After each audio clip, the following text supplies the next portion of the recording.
1 heure en France, Denis Faro, Frédéric Le Tournier sur France Bleu. Et à 13h41, c'est Anthony Vittorino qui nous rejoint pour du Made in France. Aujourd'hui, Anthony, vous vous intéressez à une entreprise qui a beaucoup de travail durant cette période électorale. Forme 11 conçoit des urnes de vote. Forme XL, exactement. Et ce dimanche... XL, c'est vrai qu'il est fort à parier que dimanche, vous glisserez votre enveloppe dans une urne fabriquée à Bourreuil, dans la Meuse.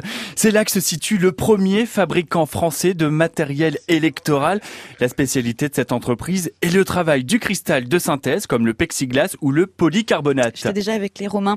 Et pourquoi cette entreprise est-elle spécialisée dans les urnes électorales, Anthony ? Eh bien, en fait, à la fin des années 80, Jean-François, prénom et nom, prend sa retraite de pilote de chasse et se reconvertit dans la restauration de meubles anciens. Mais très vite, il va s'intéresser au plastique.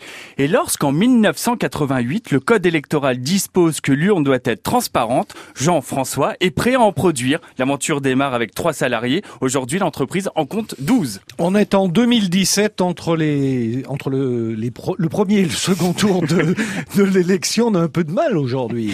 Est-ce que l'entreprise reçoit encore des commandes là en ce moment ? Oui, et pour plusieurs raisons. Entre les mairies qui ont prêté leurs urnes, celles qui les ont un peu perdues ou qui ont perdu les clés. Parce que pour rappel, les urnes sont fermées par 2 serrures distinctes. Une clé gardée par le président du bureau de vote et l'autre par un assesseur. Alors oui, l'entreprise, elle fait face à des livraisons dans l'urgence. Et si quelqu'un commande aujourd'hui, il peut avoir une urne demain donc. Oui, parce que c'est ça aussi la force du Made in France, c'est de pouvoir être réactif. Quand l'entreprise peut répondre à une commande dans les 24 heures, eh bien là, un fournisseur étranger lui mettra plusieurs jours, voire quelques semaines à livrer une urne.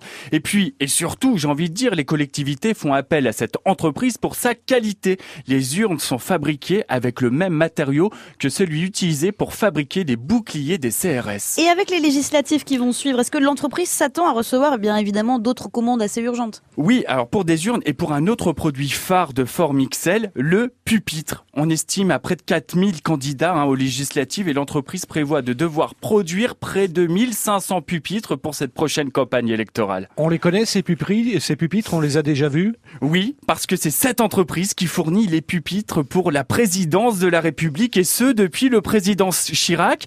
Il s'agit de pupitres sur mesure, transparents, mais surtout qui ne doivent pas réfléchir la lumière des flashs des appareils photo et qui sont aussi garantis anti-traces de doigts. Et cette semaine, l'Élysée a déjà contacté l'entreprise pour communiquer les mensurations des 2 candidats afin que l'entreprise se tienne prête dès lundi à concevoir le pupitre de notre prochain chef de l'État. Vous nous rappelez le nom de l'entreprise ? Forme XL.